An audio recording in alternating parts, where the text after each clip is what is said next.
To this week's Curry Speaker Series. This week is brought to you, I guess, by Youth-Nex. I feel like I should be brought to you by the letters Y and N, I'll say. So it is my great pleasure to introduce you to Dr. Maureen Weiss, known to many people in this room as Mo. Dr. Weiss is professor in the School of Kinesiology and adjunct professor at the Institute of Child Development at the University of Minnesota, Twin Cities. Her research focuses on the psychological, social, and physical development of children and adolescents through participation in sport and physical activities. She has particular interest in self-perceptions, motivation, moral development, and social relationships. So previously, if you did not know this, Dr. Weiss was a professor here at the University of Virginia from 1997 to 2007, where she held an endowed chair, and prior to that, she was at the University of Oregon. She received her Ph.D. in kinesiology from Michigan State University, and her Bachelor of Arts in Kinesiology and Psychology and Master's in Kinesiology from UC Santa Barbara. So she's published over 140 refereed journal articles and book chapters in her area of expertise, and has edited or co-edited 4 books on youth sports and physical activities. Recently, for her contributions to science of youth development through sport and physical activity, Dr. Weiss was the recipient of the 2014 President's Council on Fitness, Sports, and Nutrition Science Board's Science Honor Award. And this award is given to an academic or research professional who has significantly contributed to the advancement and promotion of the science of physical activity, in addition to being an advocate for the mission of the Council. Dr. Weiss is especially proud of the students that she's worked with. She's mentored 25 doctoral students who hold faculty positions in higher education or serve as research scientists, 35 master's theses, and over 60 others master's students who've contributed to the field as coaches, teachers, and health and physical professionals, some of whom I believe are in this room. She's a fellow at the National Academy of Kinesiology, for which she served as president in 2010-2011, and she is very active in a number of different professional organizations, reviews for many different journals, and serves as on editorial boards as well for a variety of kinesiology and psychology journals. So it is especially wonderful to have the honor because Mo is a great colleague here, and so she's also served as a mentor to many of the junior people who are here, and was a fabulous mentor who's terribly missed. So it is wonderful to have her back. So please join me in welcoming Dr. Maureen Weiss.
And then kind of a brief overview of what we know about physical activity in the context of youth development.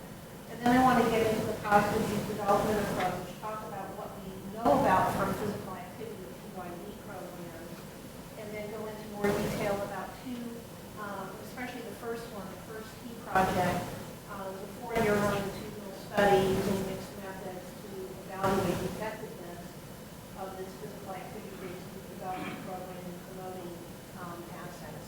And then talk about our ongoing research with Girls on the Web International. So I use the term physical activity as an umbrella term.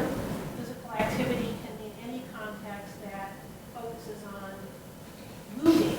Okay. Now, many times, most people think of physical activity, and the first thing we might think about are organized sport programs, because there's so many youth sport programs in the United States, and a massive number of kids participating in youth sport. But there's also school physical education, which can serve as a really important context for promoting assets. Those are two of the most structured contexts, and most of the research on physical activity as a context for youth development has been conducted in these structured settings. But then we have motor skill development, very important with some of those organizations like the Little Gym. I think there's still a Little Gym here in Charlottesville. Recreational activities, which are often unstructured leisure activities. Dance is a very understudied context of development and physical activity context, and offers a lot of potential. Recess, I know we think of recess as very unstructured. A lot of schools have done away with recess, which is too bad because it can add to the minutes that are needed. And then active transport is a term that's used for traveling to and from school, such as using your bike and walking, skateboarding in California, that kind of thing. And so when I talk about physical activity, it can be any of these contexts. So I just want people to know that it's an inclusive term rather than just sport, because I find that when I use the term sport, people can just organize competitive sport. Okay. So why look at physical activity? Why is it a context that offers a tremendous potential for promoting youth development? Huge numbers participate in organized physical activities. In every PYD article, whether it's from mainstream developmental psychology or in kinesiology, just huge numbers. Kids are involved in a lot of organized activities. Long-held belief that sport has the potential to instill lifelong values. Of course, this is not automatic. There are adages like sport builds character. Some people might say sport builds character disorders. So it's not automatic. We usually say that life skills need to be taught, not taught. So there is a belief that it has the potential. From a public health perspective, there's considerable evidence now for individuals of all age groups to benefit in a holistic health sense, physical, cognitive, social, health. So physical activity-based youth development programs can offer that potential and, of course, reduce risk of obesity, which is a huge problem among youth today, and other kinds of disease, cognitive dysfunction, and so forth. Unfortunately, the majority of children and adolescents in this country and in many countries do not meet the minimum requirements for daily physical activity, which is 60 minutes daily. And this includes aerobic, bone strengthening, muscle strengthening activities. So because of that, there's been a surge of interest in physical activity-based programs to promote not only social and psychological assets, but physical assets such as physical health, physical fitness, physical activity, and so forth. So the rationale is big for physical activity. Okay, and the pictures are really a lot darker.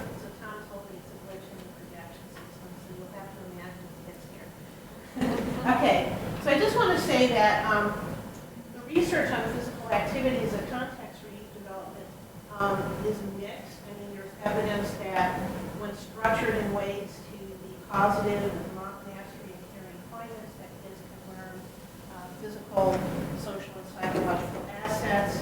But when coaches are not trained developmentally or to interact positively with coaches, can have a negative effect. I've been very fortunate, as Nancy said, I've had 25 doctoral students, and Diane Whaley is one of my academic grandchildren. And I have so many children and grandchildren, I guess. I couldn't have done it without them in terms of the collaboration. And we've look at a variety of ways in which youth can develop through physical activity. So there is evidence that given certain social contextual features and focus that it can have be an important context. Now, if we switch now to the PYD framework, so I want to talk a little bit more now specifically about our more recent research over the last 10 years in terms of using this framework. Our previous research used mostly a lot of developmental social cognitive theories like confidence, motivation, self-determination theory, and so forth.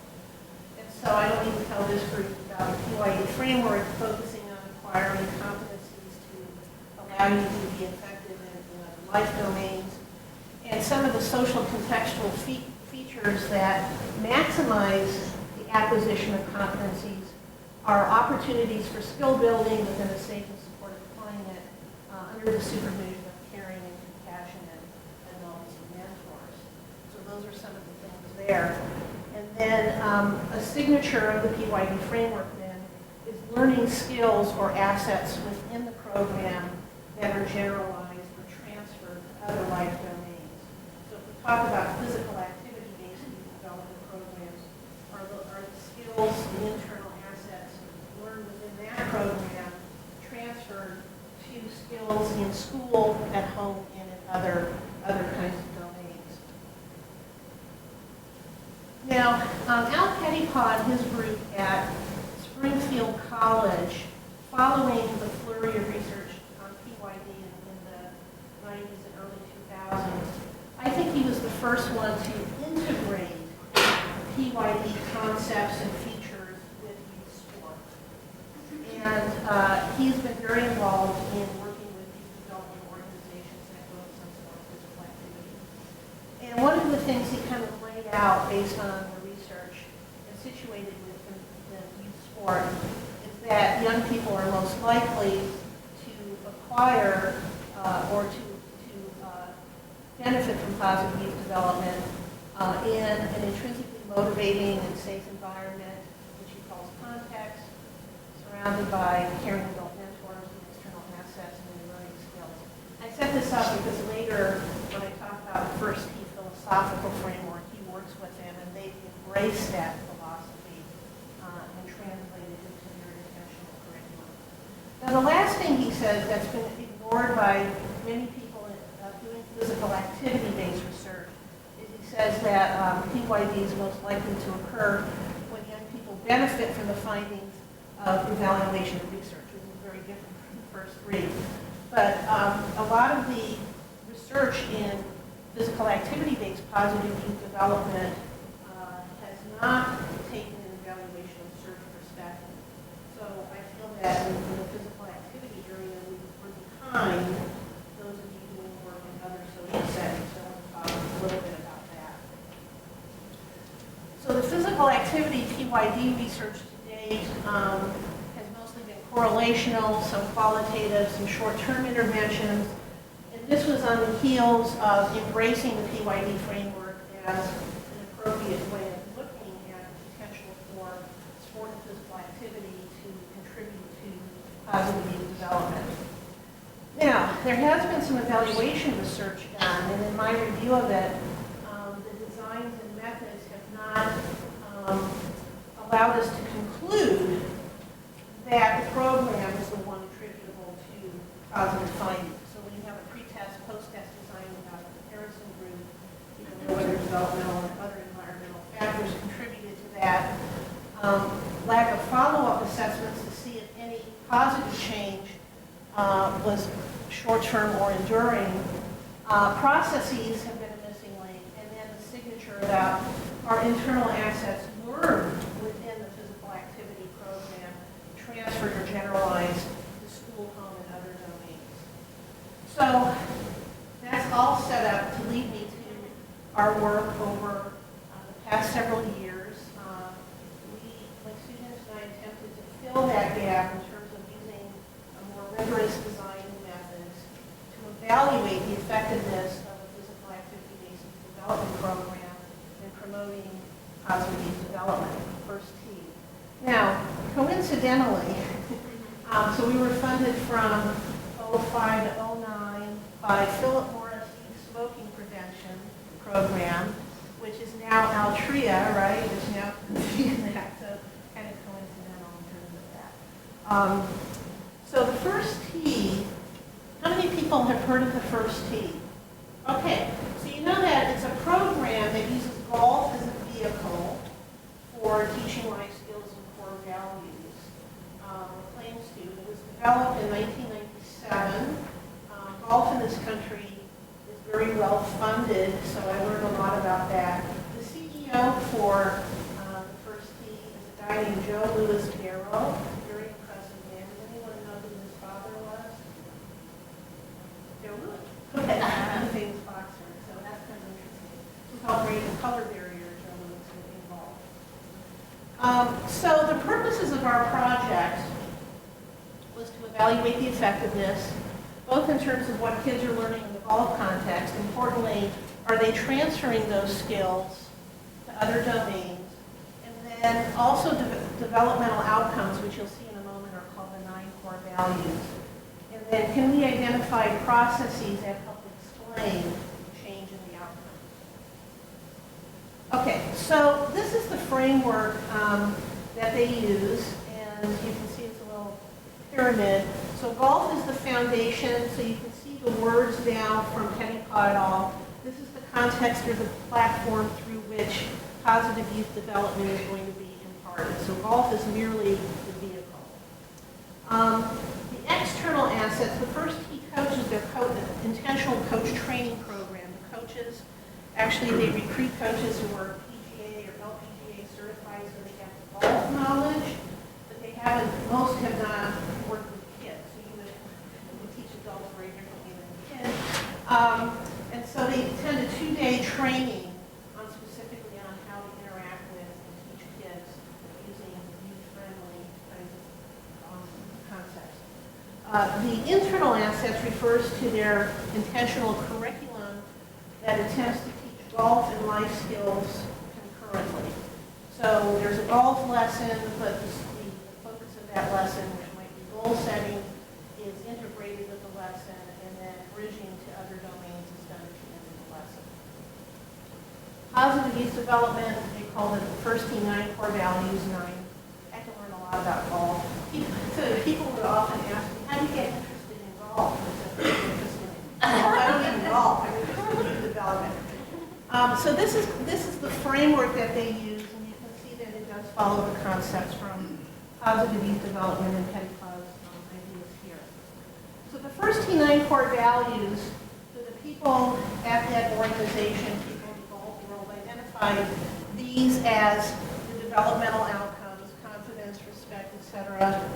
And you can see actually that 6 of them, from respect through sportsmanship, talk about character. And the reason for that is that the mission of the first T, and I quote, to impact the lives of young people by providing educational programs that build character, instill life-enhancing values, and promote healthy choices through the game of golf. So the term character is used a lot. And when I first started working with this organization, a lot of the coaches just assume that character is an automatic consequence of being a golfer because you report your real scores and so forth. But not everybody reports the accurate scores. That kind of thing. So characters there. Now remember that part about healthy choices for later. Those are the first 9 core values. Their intentional curriculum looks something like this. It's expanded since we've done our research. But par, birdie, and eagle doesn't refer to your golf skill. It refers to golf and life skills. So kids, in order to move from par to birdie, birdie to eagle, and now they have ace, they have to pass a life skills competency exam as well as golf skills. And you can see that generally they cover interpersonal skills, which are meeting and greeting skills, showing respect, self-management, especially managing your emotions, which is a big thing on the golf course for you golfers, goal setting, and then I'm just going to call it advanced interpersonal personal skills. And these were things like resolving conflicts, making healthy choices, appreciating diversity, helping others, getting help from others. So you can see that at the lowest, at the beginning skill levels and age groups, they start start with those skills and then build on from there. So this too will have implications from our findings. But the take home here is that there's an intentional curriculum of life skills as opposed to where Pettypaw distinguishes between a youth sport and a youth development program. Traditional youth sports teach motor skills for the purpose of optimizing performance, whereas a youth development in sport would be having an intentional life skills curriculum. Okay, now another really strong part about this program is that they have a first tee coach philosophy that gets imparted in their training. And they call it the 4 building blocks. And they go through this. And so there's some key concepts here. So activity-based means doing rather than telling. So if you drive around often with untrained youth coaches, you see a lot of talking and not as much doing. And obviously, if it's a physical activity-based program, there should be more doing than telling. Mastery-driven, focusing on self-reference forms of improving performance rather than what traditional youth sports often do, norm reference. So for example, they have a concept called personal par. So everyone knows par is a norm reference standard on every golf course. I think 72 is the normal, whatever. I should say normal. It's most people don't do 72. So personal par. So if Sarah it takes her 10 shots to get in a hole, that's your personal par. You're trying to beat it. Whereas Joanna is at 6, and you're trying to beat that. So everybody has their own personal par, which is a much more mastery-driven area. The Empower Youth, of course, is including youth in the decision-making process of their learning. And then the continuous learning concept is how to give feedback in a way that will help kids be motivated and improve. And they do this through a phrase called good, better, how. What was good? What could be better? How could it be better? And we ended up using this concept when we recorded the program. So they have their philosophy for coach training. They have their intentional curriculum. The notion that coaches should effectively deliver this curriculum. So up until now, or up until our study, even though they have this philosophy, framework, intentional curriculum, there had been no evaluation of whether coaches are actually effectively delivering the curriculum and whether kids are in fact not only learning the life skills, in other words, they don't just learn it one day, but it's sustained, whether they transfer it. So fortunately, the CEO and others were receptive to our proposal to do this work, and it really is probably the most opportune thing that we've ever had, to do 4 years with a field-based program. Not that it was easy. The field-based research isn't. But this is what we set out to do, longitudinal design with mixed methods. Year 1, in terms of, there were no data.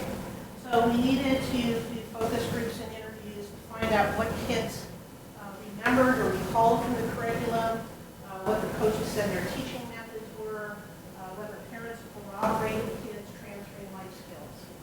In year 2, we used mixed methods. We developed and validated a life skills transfer measure, which has been missing from the literature. It's a self-report measure, so obviously there's still some issues, but we needed a measure to see to what extent kids were in fact transferring or reporting that we transferred skills. So we spent some time developing and validating that measure. Once we got that published, then we went ahead with the validation studies and the evaluation studies. So one of the things we did was to be able to compare youth in the first tee with kids in other activities, and then looking at stability and change over 3 years. So we had 3 years of quantitative data. So we have a massive amount of data, so I'm just going to give you what I'll call some sound bites from each of the studies, and then of course leave enough time for discussion later. So in year 1, now the first tee has over 200 chapters across the United States and also some internationally, but obviously you can't study 200 chapters. So the collaboration of the Home Office was identifying chapters that had certain inclusion criteria, identifying chapters that had been delivering the program for a number of years to the best of their knowledge based on observational data that these chapters were delivering the curriculum as intended. They had the most experienced coaches. diverse in participant, ethnicity, and race, as well as had very experienced coaches. So we ended up with 6 chapters that spanned distant places in the United States. So I actually started this when I was here in Charlottesville. None of them were close to Charlottesville. So that made it very challenging. Focus groups and individual interviews. So when you consider a qualitative study, you look at our numbers. It's kind of a large number for qualitative, but this is a good example of working with the organization to meet their needs and interests, because they have bottom line numbers they want to present to their donors and funders, and so they wanted big numbers. So 95 kids, that was a lot of data to transcribe and interpret. But we got 3 different stakeholders to help see if we could get convergence of evidence of transfer and so forth. Youth, coaches, and parents. We developed interview schedules that were directly compatible with the curriculum, so what they were teaching. And then the procedures were very involved, being long distance. We needed liaisons to help recruit, and fortunately I had a great team of students, and Ellen was involved in this the first 2 years and so forth.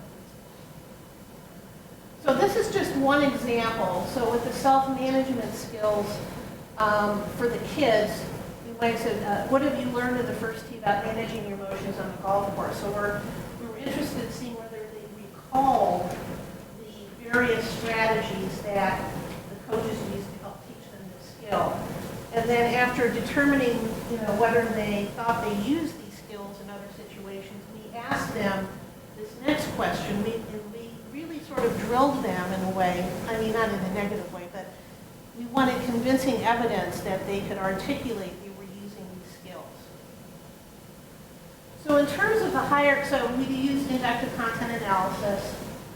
So this is an example of the higher order themes. These are 3 of the concepts that are used in the teaching of self-management skills in the first tee. And over 90% of the kids, maybe closer to 95, were able to recall these. So STAR is a memorable acronym that we teach the kids. Stop, think, anticipate, respond. Be patient, be positive. If that doesn't work, ask for help. And then the 4 R's was hit. Replay what was done, relax, ready, okay, redo. I have to tell you, in the PYD literature, they talk about unintended consequences a lot. I have to tell you that personally, I have benefited from this STAR technique in academic situations. Stop, think, anticipate the consequences of what you're going to say, and then respond, and thinking about recalling that example in your leadership. So the large majority of kids, we had parallel questions for parents and coaches. The parents were less articulate about the specific acronyms, but they knew what was going on.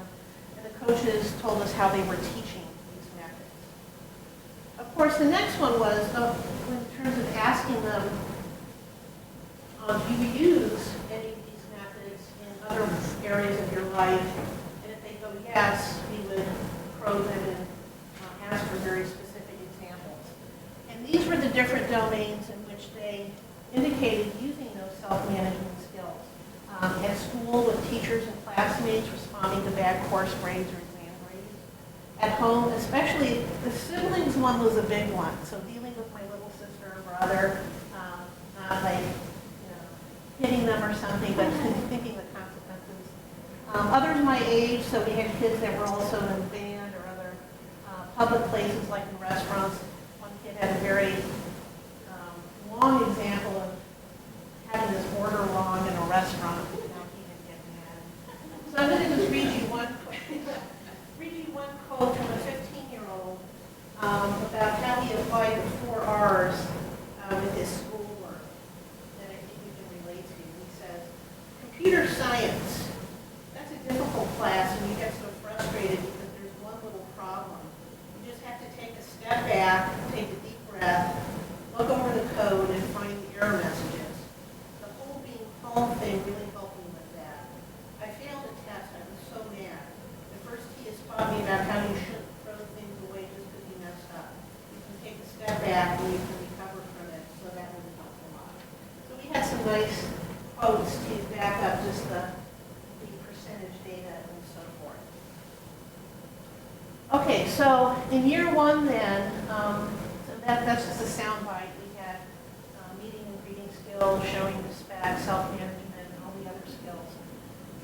But what we found, just as discussion here, responses from all three stakeholders converged. So we had some really nice examples where a kid would say, you know, I really was very shy, but, you know, I've learned how to come out of my shell. And then you'd interview the parent, and they would say something similar and give an example, and the coach and things like that. Now, in terms of processes, again, it was qualitative, but we had asked the kids to recall concepts in the curriculum, to recall teaching strategies, and other kinds of things.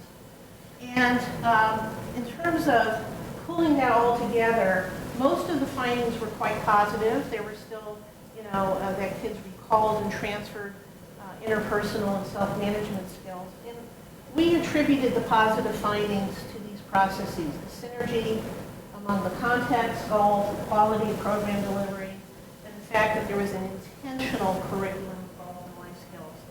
They talk about a seamless approach of teaching goals and life skills concurrently. And that seamless approach is a hard one to do. Some coaches, when they try to explain that, it was almost like seamless isn't invisible, but it's seamless. And then the relationships was the hugest part. So kids really found that the coaches, the mentors, the volunteers, that those trusting and safe relationships were really key. You know, while I'm talking, I get lost in all of this, but if you have a question about it, just pipe right in, okay? All right. So let's go. So that's a soundbite from year one. But that was huge in terms of developing and validating our life skills transfer survey. So in year two, years 2 to 4, so our longitudinal approach. So in developing the life skills transfer survey, we used many of the higher order teams to develop an initial pool of items for the various life skills. We then submitted that to an expert panel. We did some pilot studies. We finalized the measure. And then we did some validation studies, confirmatory factor analysis, longitudinal invariance. We correlated the scales with yes. So we've got moderate correlations there. So I'm not going to go into that. But the important thing is that now we could use that scale as well as age-appropriate other valid scales for the developmental outcomes of 94 values to compare kids in the first T with an appropriate comparison group. We did that in year 2. And then these were 2 of our long-term approaches: examine stability or change, and relationships between life skills and developmental outcomes. So I'm going to focus on some of our key findings from the first 2 bullets here. So these were the final life skills on the life skills transfer survey. So 8 life skills, there were 50 items.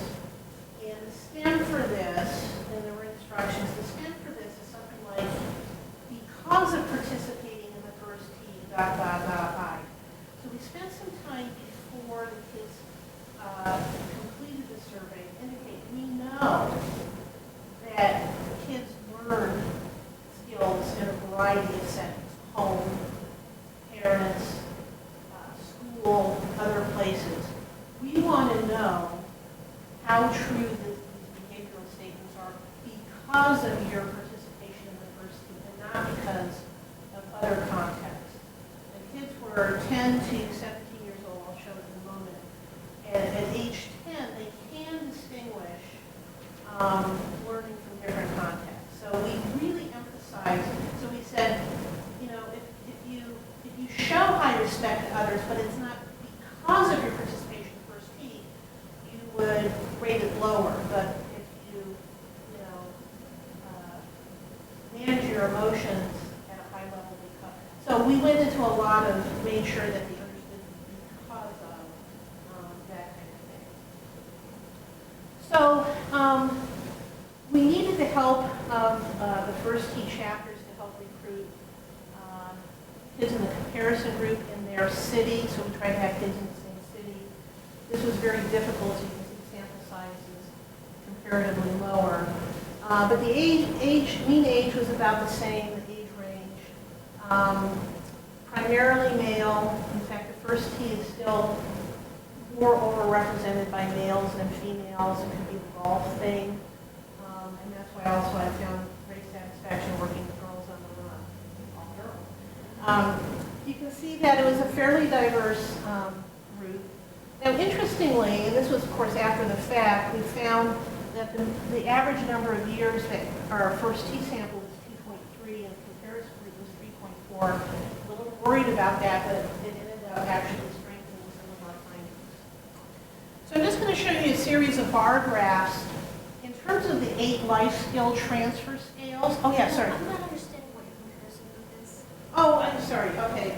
Oh yeah, of course.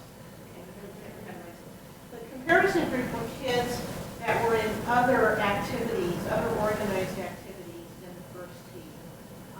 Most of them, I think 75%, were in traditional individual or team sports, but others were somewhere in 4-H, somewhere in music groups and things like that. Thank you. I have too much information in my head, so so other kids in other activities without a life skills. Okay, so with the scales then, with the life skills transfer, we found favorable comparison of the first T to the kids in the comparison activities on 5 of the 8 skills. So meeting and greeting, and this is on a scale of 1 to 5. Meeting and greeting, managing emotions, and resolving conflicts. This was not a statistical difference with goal setting.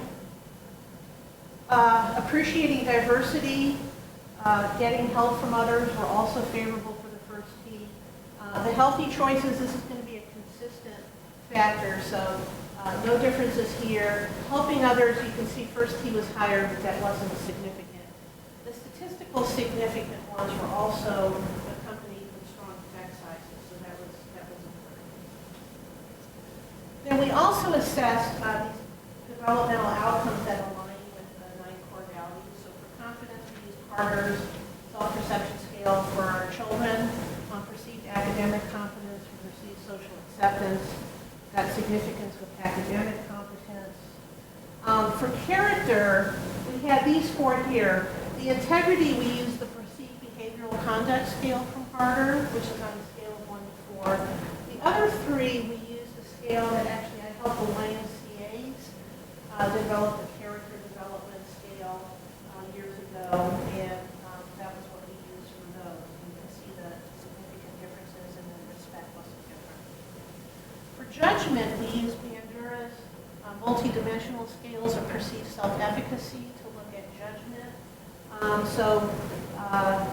Self-efficacy to resist peer pressure. I think that's where our only smoking prevention came from. Have to include that. Okay. And then self-efficacy to regulate learning, to finish homework on time, meet deadlines, even when there's more interesting things to do and things like that. So you can see the significance there. So we saw that they compared favorably, which provides some initial evidence of effectiveness. And even with the kids in the other group having a year on average more experience, the kids in the first T still came out favorably. No significant differences here. It's always hard to explain non-significant differences, but this actually made a little bit of sense to me. So things like goal setting, making healthy choices, which were basic things like choosing healthy foods, getting some exercise every day, going to bed on time, drinking lots of water, helping others, these are skills that are emphasized in other contexts a lot. So when you think about goal setting, teachers emphasizing setting goals for competency exams and things like that. And even 84% of our kids in the first T also were in other sport programs, and other sports also emphasize goal setting. So that's kind of an idea there. Compared favorably on 6 of the 8 developmental outcomes. Perceived social acceptance, there was no difference. That was a generic scale, not specific to the first T, so maybe that's a reason. And respect, I think that's something that's very much emphasized these days everywhere. So those are just some thoughts about why those didn't come out. Okay, so I want to move now then to the longitudinal analysis. So these are the data from years 2 to 4 on the life skills transfer. So the often in evaluation research, there's not follow-up to see whether any positive effects are enduring. And obviously, it's very difficult to, we did this over 3 years, so one time a year, and being able to keep in touch with the families and kids is very, very challenging. So in year 2, we had 405 kids, year 3, 303, and then kids that did all 3 years, 192. So it's still a pretty good retention rate, about 60%, but obviously you're going to lose numbers across time. Ages 11 to 19 with a mean of 14 diverse. We only assessed kids who were active, so they were either active as students still in the program. Some were mentors only, which is when they quote unquote graduated from the first year, but now they assist the coaches with the younger kids, and some were doing both. And now they're pretty much veterans of the program, an average of 4.8. So we used our life skills transfer survey procedure as we started contacting kids in our previous year. Have added, we were able to give, I think it was a $20 gift certificate to a local golf pro shop for staying in the, being in the study for 3 years. Very difficult to do. So we're really pretty happy with this retention rate. This was the mean at the third period. So you started at What? what age? Yeah, so in year 1, they averaged 11, yeah. So 14.4 would be in year 3. That's a good point. We ended up, so the longitudinal analysis, we used latent growth modeling techniques so that we could look at overall change over time, but also individual rates of change, which is kind of a nice feature of that type of analysis. So I'm just going to show you a series of graphs again. Obviously, this time has changed over time, and then talk a little bit about our findings. So in terms of the analysis, meeting and greeting continue to show improvement over time.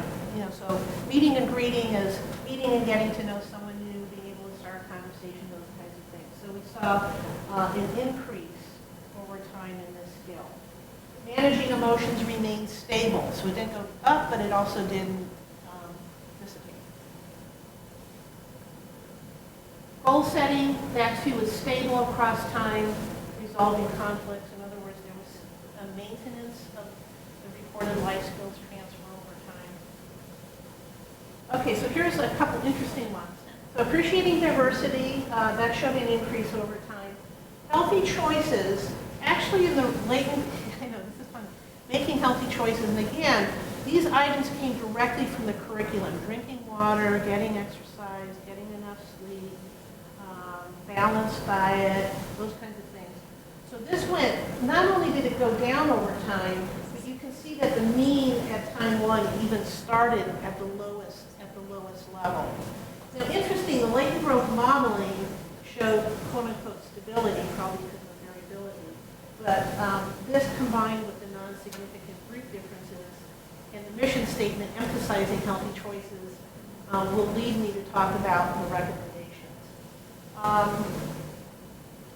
One of the really neat findings I think we got from the latent growth modeling is that kids that started at time 1 with lower life skill transfer scores had a more rapid rate of positive change over time. And this is a way that we're starting to look at things because the kids that could benefit the most from a PYD program who start out low perhaps have the most gain. So I was pretty happy with this finding. Okay, so those were our longitudinal findings. So Patton's recent book on essentials of evaluation utilization talks about evaluation research is important from theoretical, empirical, but also practical perspective. So one of the things about doing this kind of research with a real-life youth organization is how to provide them with information on what was good, what could be better, and not. Now, what I like, the way that Patton frames it is what, so what, and now what. I really like that. So what experiences does the program offer? What changes occurred? Okay, so we could report that. So what do the findings mean in terms of implications, the degree to which program is a success? So you can see that the majority of our findings suggested that the program is doing a pretty good job in many of the areas. But then the last one, the now what recommendations are made for improving program impact.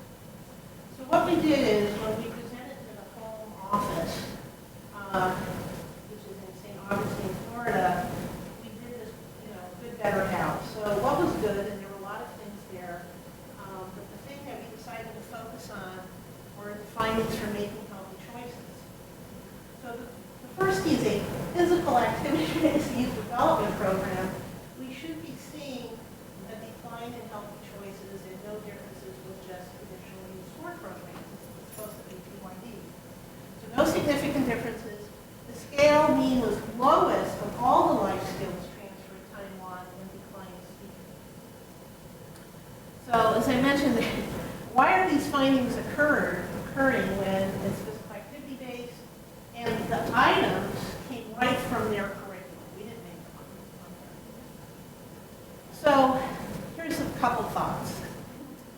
And you could disagree with me. I don't think golf is traditionally associated with getting moderate and vigorous physical activity. A lot of people ride cars, and in fact, at the golf clubs we went to, even the kids often rode cars. Of course, it was only a 9-hole course. It's not a lot there. Walking is not usually, except if you're on the treadmill going at speed 9.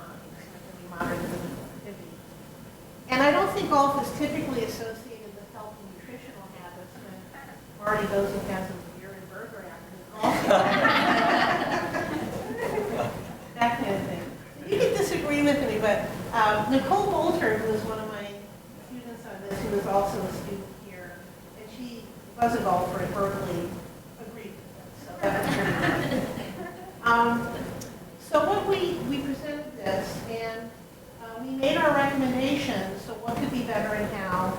We said, in your coach training, coaches should be taught how to model desirable behaviors, choosing healthy snacks, walking the course, etc.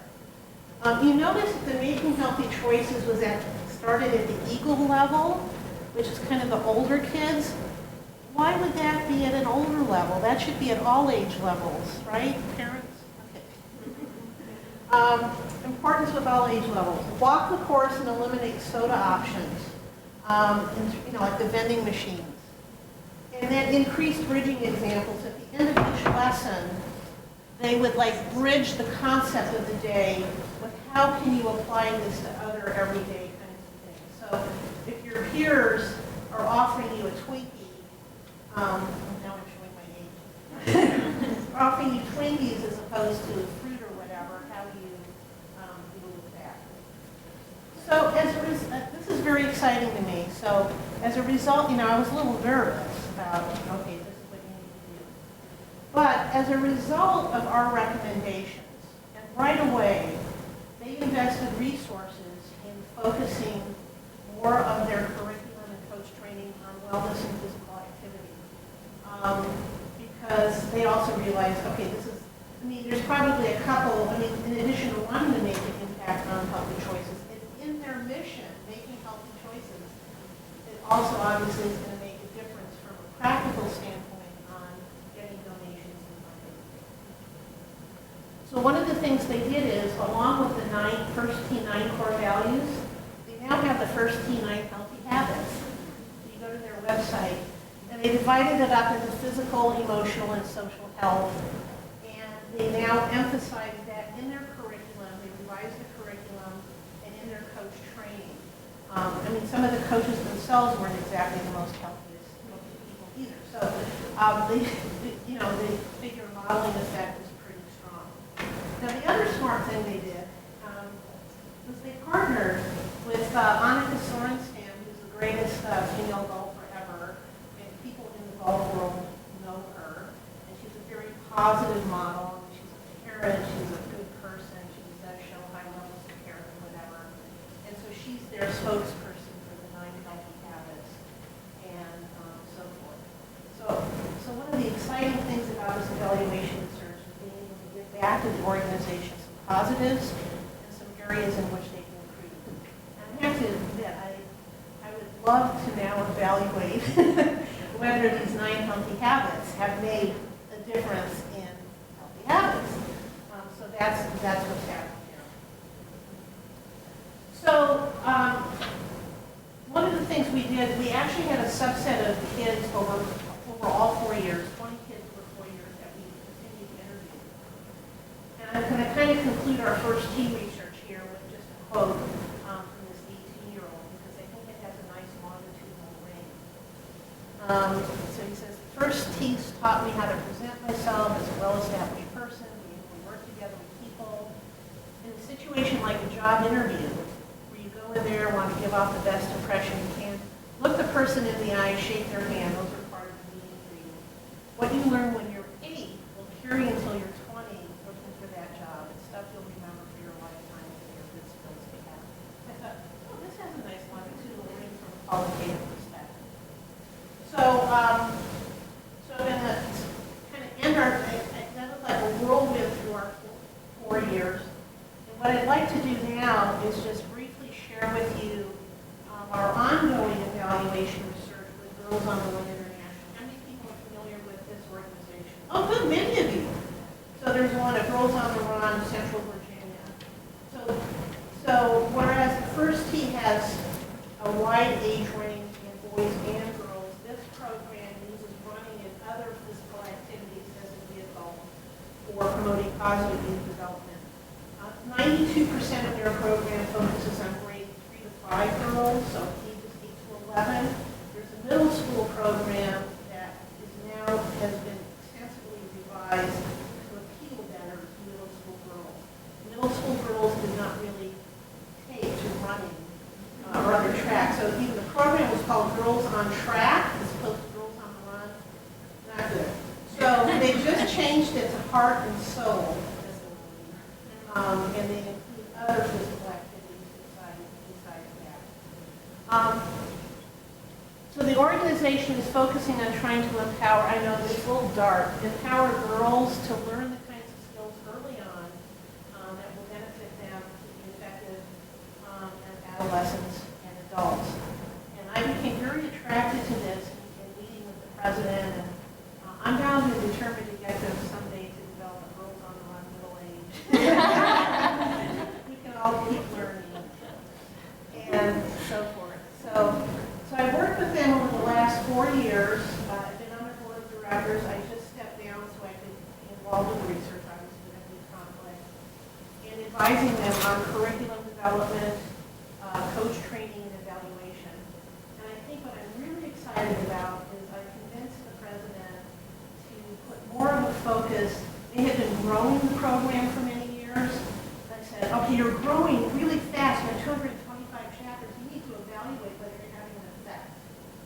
And so they have now, not shifted, but they are now emphasizing more curriculum development, coach training, and especially evaluation. And they've hired 3 positive youth development specialists.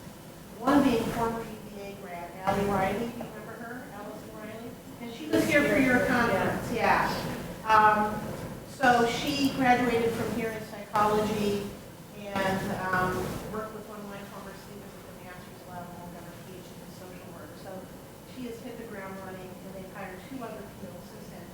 So I guess one of the things I'm also seeing then, I kind of go off a little bit here, is that as these physical activity-based positive youth development programs start to emphasize more of research and evaluation and curriculum development and coach training, is that it opens up a whole other market for students in terms of the positive youth development area, and I find that very exciting.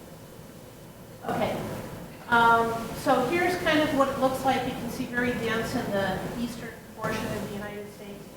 They're going to pass their 1 millionth girl this year. So up until now, they've had very few evaluation studies, most of the variety in pre-post only designs. And so it's time to now see, probably way past time to determine impact.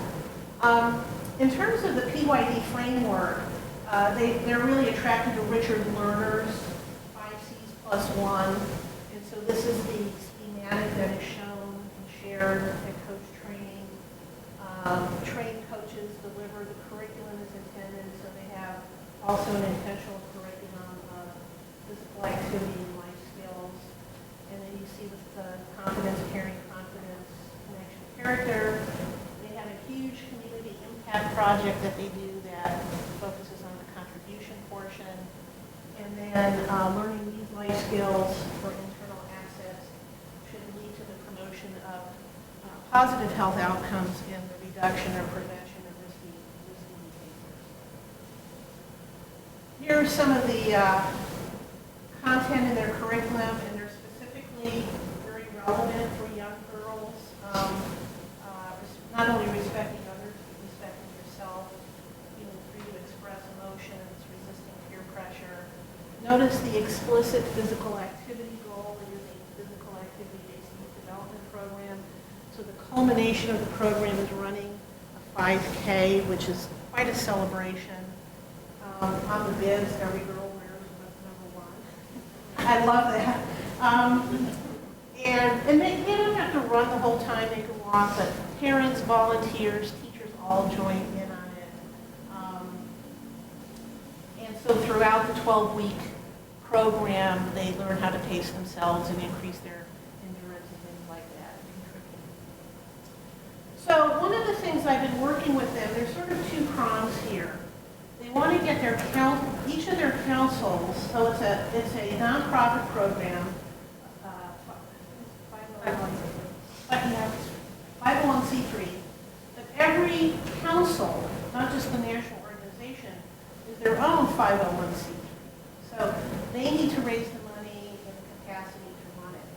So for evaluation, there's 2 prongs. They need a rigorous design and methods to evaluate the overall program, like I just shared with you in the first T. But each council also needs to evaluate their own. Each council is quite varied in diversity and needs and whatever. And so one of the things that I've been working with Allie and her staff on is sort of both the council-wide plan and the national plan. So this last spring, we instituted kind of I'll call it a large pilot study, but it was an evaluation to start building a national database. We did a small pilot study with 8 chapters in fall of 2013, where we developed the piloted new measures. We created, so coaches and staff at each of the councils are administering the evaluation. So in some cases, they're school teachers, they're teachers in the school, so they know how to, administer, but other times they're people that aren't familiar with giving instructions to kids. So we created a script. I actually created, how many of you have used Harder's measure, the structured alternative? Okay, so even though I think the instructions are clear, we get a lot of unusable data. Okay, I actually created for the girls on the run a YouTube video. I'll have to share it with you. A YouTube video of giving those instructions, and it got like 4 likes. I don't know if it's in the public domain though. So on their website in a specific area, the councils were able to access the YouTube video, the written script for the instructions, and the survey. And that's to help them self-regulate. And then what we also did, I had a team of 10 students, 3 doctoral students and 7 interns, and we actually entered and analyzed all the data and wrote up a template summary report so that the main office or the home office could provide these supports to the council so that going forward they could regulate themselves. So we had 28 councils, 330 teams within councils. Now, so each council might have multiple teams, so that might be okay. 5,000 girls, mean age of 9.8, which also makes it more challenging for kids in the first teens. So the councils volunteered themselves, so unfortunately, I think it wasn't a very diverse sample. Outcomes assessed the 5 Cs plus 1. Carter's measure, we used a caring behavior measure. We used the YRBS, the Youth Risk Behavior Survey for physical activity and inactivity or sedentary behavior. And we provided these supports, but the councils collected their own data. So here were some of the results. So this is very exciting to me. Again, physical activity-based program, you should see a positive change in physical assets. So there was a significant change of the total sample, but what I'm excited about, we also looked at kids who started out at preseason with low physical activity, and you can see, I'll just come over to this one. They reported how many days per week they got 60 minutes or more of moderate to vigorous physical activity. They went from 3 to 4.5. So that's pretty significant in terms of those kids. We also found a reduction in screen time or sedentary behavior in terms of watching TV went from 4 hours to 3 hours, and then video, iPad, those kinds of things went from 3 to 2.3. So those were the physical assets that I think are really important and very unique to a physical activity-based program. But the psychological, oh, sorry, I'm walking around. I wasn't supposed to walk around. But the psychological assets, so with the confidence, that went up, connection was the perceived social acceptance, character was the perceived behavioral conduct. All of these were significant increases. The effect sizes were small to moderate, but these are the kids that started out with preseason low scores. For all three of these, though, for the overall sample, there wasn't a statistical change. I'll talk about that in a moment. Challenges. So, the challenges with doing this kind of council evaluation or council-wide evaluation is you have very little control. I mean, so, for example, we started out with 332 teams at the preseason mark, and then coaches were supposed to re-administer at the end of the 5K, and that went down to 270. So, I mean, there was a big drop-off there, obviously. Went from 5,000 girls to 3,000 usable surveys because of filling out the harder thing wrong or not, or actually pages of missing data. And I got feedback from the coaches. So I'd ask, how did you use the script in the video? And some did. There were some teachers said, well, I don't need to look at a script and video because I teach every day. But you know, the structured alternative format is so different than any other type of survey.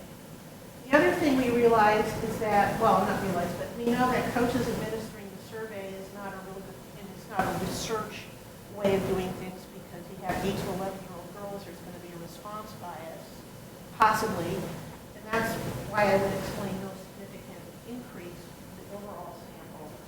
And then we realized that there's tremendous variability between and within councils on quality of coach training.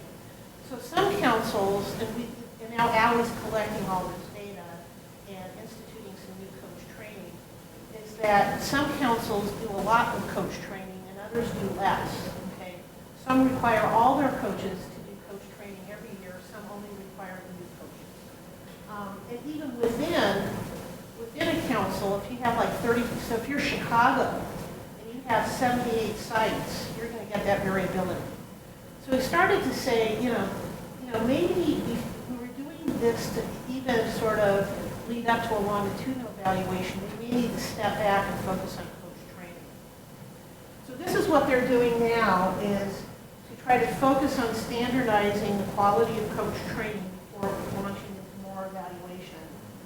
Trying to recruit and retain more coaches so there's not so much turnover, and providing the supports for coaches in terms of how to be a more effective teacher of the life skills program and so forth. So remember, in these nonprofit and after-school programs, these are not trained coaches with kids, and so this becomes very important. As opposed to Marty trains physical and health educators, they get trained through your whole program here at Curry and they go out. It's not the same case with volunteer organization.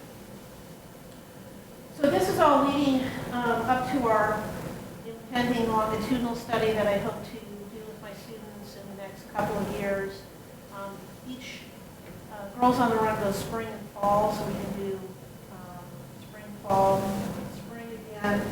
And we're now sort of in parallel working with Allie, focusing on program delivery and the internal evaluation to increase the quality and capacity of coach training. We're kind of taking baby steps up to the longitudinal study, so deciding on the best measures for evaluation that align with the curriculum. So that's going on now. And then over the next few months, she's conducting site observations. Charlotte, North Carolina is where the headquarters is. That's why it's in Charlotte. Finalize measures for the study. And then institute or implement data collection next spring, because up until then now, this whole year is focused on enhancing the quality of program delivery, evaluating coaches internally, and ramping up the coach training. And so I think that needs to be done before a bona fide evaluation of the impact of the program. So to conclude, so the physical activity guidelines for Americans implore us to be active, healthy, and happy. And I think we have good evidence that physical activity-based positive youth development programs have the potential for doing that. I would say have the potential. The intentional curriculum, quality coach training, and quality program delivery are key. And so I think that what we need to do is to continue improving our programming, doing good quality evaluation research to maximize the probability that these effects. Thank you very much for your attention.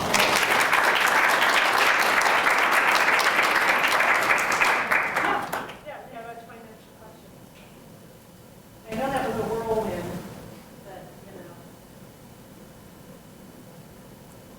Question. First of all, this is really neat to hear. I really want to hear your thoughts. Thank you. So one of the things that when I look at this is the work on social and emotional learning, some of the work describes some of the developmental trends over time, and that it's a good sign if you see, sort of offsetting or mitigating of negative trends. So like things, naturally are, like there are these indices there of things getting worse, they're bonding towards school, and then if you see less decrease, that's a sign of, oh, okay. And I'm curious just about your sense about both of these interventions in relation to that. It's sort of a kind of like, it's like a dark way of describing development and not one that I usually think of as, not one that I get excited about, but I'm just curious about like how you think about these interventions in relation to that. Yeah, no, that's it. Of course, it is. Excellent point. It's a hard note. First of all, what makes this kind of work so difficult is we've all long distance, okay? And you assess like with the first two kids, each year, every year. And we try to get a snapshot of those things. But as far as actual processes of development, it's hard. One of the things that I'm thinking about right now is we did have this large age range, so 11 to 19. So obviously there's going to be some cognitive, social, physical developmental differences. One of the things I noticed, for example, is there was this peer pressure. So the younger kids were like, no, I'm never going to smoke or use drugs. Okay. I mean, they were like, the other kids were like, the older kids were more thoughtful and contemplative about being able to try to resist peer pressure. So, I don't know. What are your suggestions? I'm not sure about how to get at that with these data. Or you're just saying in general interventions? Well, I don't have an answer. I have a further thought, because I was thinking the same thing when you showed the decrease in healthy choices. Oh, yeah. Longitudinal. But it also occurred to me that you're talking about a period where kids went from about age 11 to about age 14 on average. And so you're talking about a time when they're increasingly having more choice. Yes. So I drink more, more water. You may be choosing not to drink more or your ability to choose, Doritos instead of an apple at 14 might be greater than it is at age 11 because your parent might be saying at age 11, Oh, yeah. you're not having Doritos. And unfortunately, your parent may or may not be able to do that anymore. So I think that there's something there. But you didn't have a comparison group longitudinally, right? So It was just, we had that intention, it was yeah.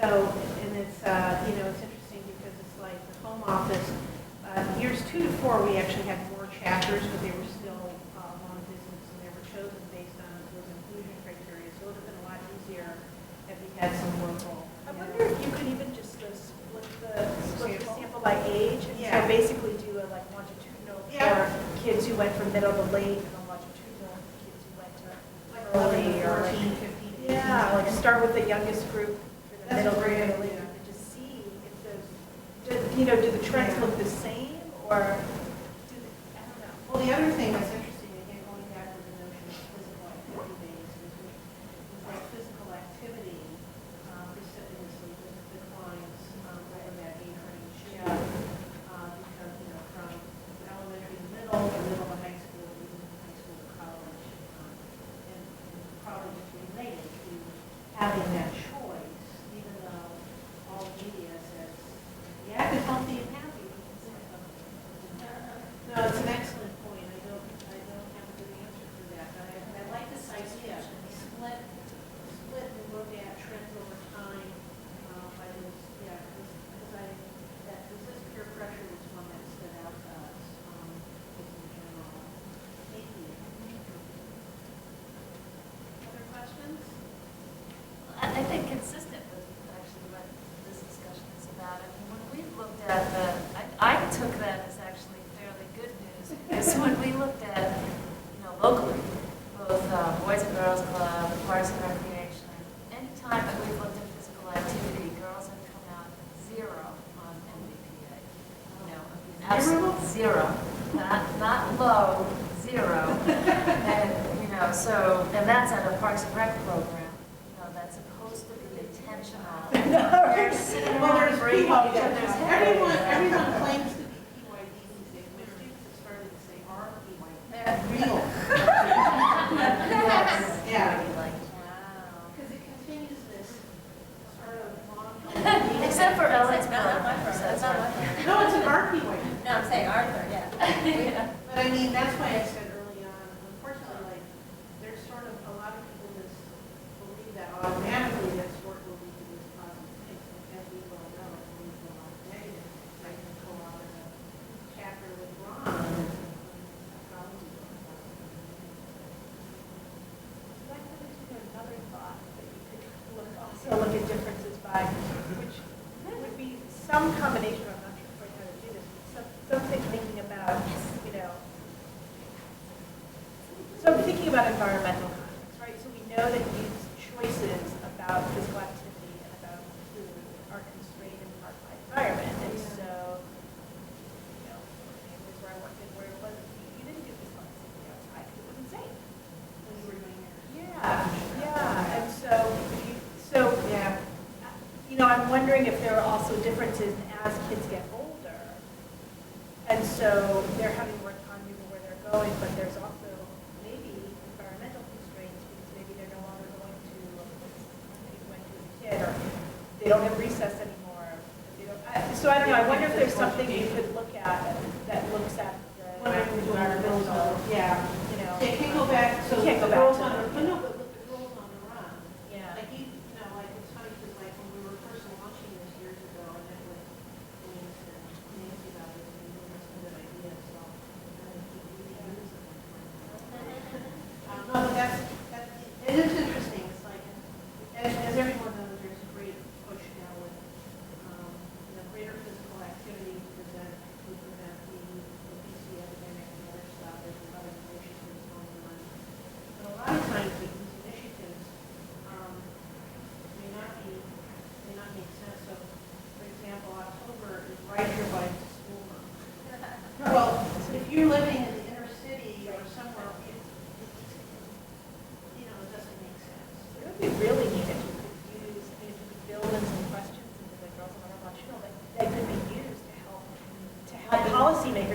if you really want, because a lot of the discussion that I've heard is also around change lifestyle. But to change lifestyle, you have to change physical health environments. You can't encourage people to walk. Right. People can't walk to school. Well, that's 30 minutes of physical activity you could be getting every day. You know, where do you locate grocery stores? Is there a store where you can get access? So all those things that if you have questions about the physical environment that kids are growing up in and could find patterns based on that would be good. No, that's, there's has anyone heard of the design belief? There's two major things. One is getting kids to be active starting early on, but the other is providing, the environment support. In fact, I know when I moved here from Oregon, I brought my bike with me, and I never ended up riding it. I didn't make it safe. It's just, there are no bike lanes, So that Yes, makes we get it listeners nice who want to when go there's to bike-friendly cities. See, the other thing too, I showed you that map, and I'm sure all of you know this, but, the American College of Sports Medicine puts out an American Fitness Index every year, top 50, for the 50 biggest cities, and in terms of ranking them on health indicators. And the bottom are always in the southern states. In the top, Portland, Seattle, Denver, Washington, D.C. Yeah, in terms of, well, they look at public transportation, commuting, all kinds of habits and stuff. But the southern states, so that suggests that perhaps there are these environmental constraints and also attitudes about stuff. So it's very interesting. And part of what I was thinking about that listening to it was, PYD, there's this idea that differentiates it from a lot of health programming and prevention work, in that the idea is that youth can find a place that they fit, they can make use of it, and then they'll make use of that to grow well, as opposed to by getting them administer certain programs will improve their capabilities. And I think you might be in a really wonderful position to try and address this big question. It's very important to policy people, very important to intervention designers, and probably very important to advocates, which is, does it matter what the activity is, or is it getting them busy doing something that's structured and has adults paying attention to them, and gives them some, if you will, some belief system around which to build it. Whether it's being a good golfer is just like being a good person, or running makes you empowered, or whatever these things are meant to convey. So particularly because you presented very different kinds of programs. Right. And my point about that would be is that, and this is where I know the help trying to do this, is to talk with the designers about the program being a conveyance rather than there's something about golf that's magical, or there's something about running that is magical. But you may be able to really help address a very complex but important question, which is the activity itself, versus having them in some structure where people care. Yeah. And then the second part of it is there's been lots of interesting work done around medical compliance, around choice, and you could randomize, so to speak, or you could vary the choice as to which activity it is. And PYD perspective, the choice would really matter. From a teach them skills perspective, it would matter. Well, to your former point, I would say the activity only matters in the sense that the youth participant needs to be intrinsically motivated and want to do it, because the kids the first team would never say it's a golf program. It would say a positive youth development program that uses golf as a vehicle. Rules on the Run doesn't say it's a running program. So, but if the kid's not attracted to the activity, they're not going to stay in because it's not enjoyable. So it's interesting because I've often got a lot of questions that it seems like a lot of the physical activity-based positive youth development programs that are growing are mostly more what we might think of individual sports. I mean, or individual activities like running in golf. Tennis has one as well, you know, the USTA. But it doesn't mean it can't be done with team activities, like let's say soccer is looking to do this. But obviously the curriculum would look very different in those kinds of things. So I would say the activity the activity itself, in and of itself, is not important. But the child needs to be interested in, needs to enjoy, needs to be motivated to do that. I'm not, you know, that's why I said, people ask me, how do you get interested in golf? I'm not interested in golf at all, you know. So that would be, so they're trying to convey it's not a golf program, but it's hard to get away from that. Get them to really believe what they say. Yeah. And that's why I call it hell, because you're trying to, people are, it's hard to sort of explain to them. We really want to measure this is the conveyance. We have to give up the idea that it's got to be golf per se. I mean, the key here is that it's in a quote-unquote physical activity context. So what are going to be the benefits of that? And the difference between that and a social PYD program or a different program, again, physical assets have not been emphasized as much in the mainstream PYD literature and social science. The physical benefits, because of today's landscape on the importance of physical health, physical fitness, physical activity levels, movement literacy, you know, sort of reading literacy, but if kids leave elementary school without having the basic motor skills of catching, throwing, whatever, they will indeed be left behind. That was your advisor who said that. So it is interesting because these physical activity-based programs have a lot to offer, but I think your point is really good that they need to get away from conveying it as a golf or running program and as, you know, youth development. That message is not getting across. Trying to get people who are promoting these things to let you help them really see who's doing what they're doing.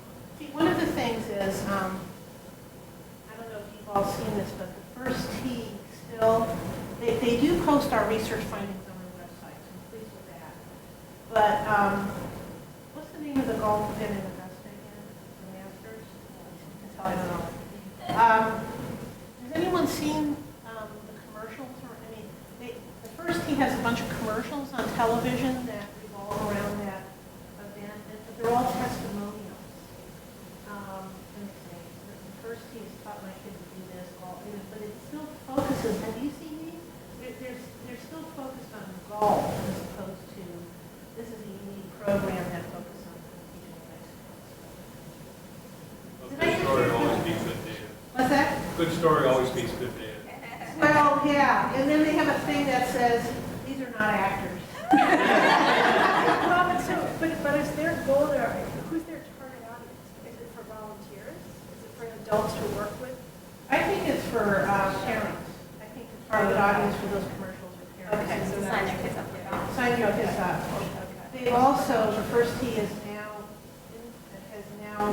expanded to be an elementary physical education program. But it's not really the life skills program, it's just getting kids familiar with So golf. they do have a target. They do have something. And they have SNAG. SNAG is the, it stands for something. Starting with Oh, yeah.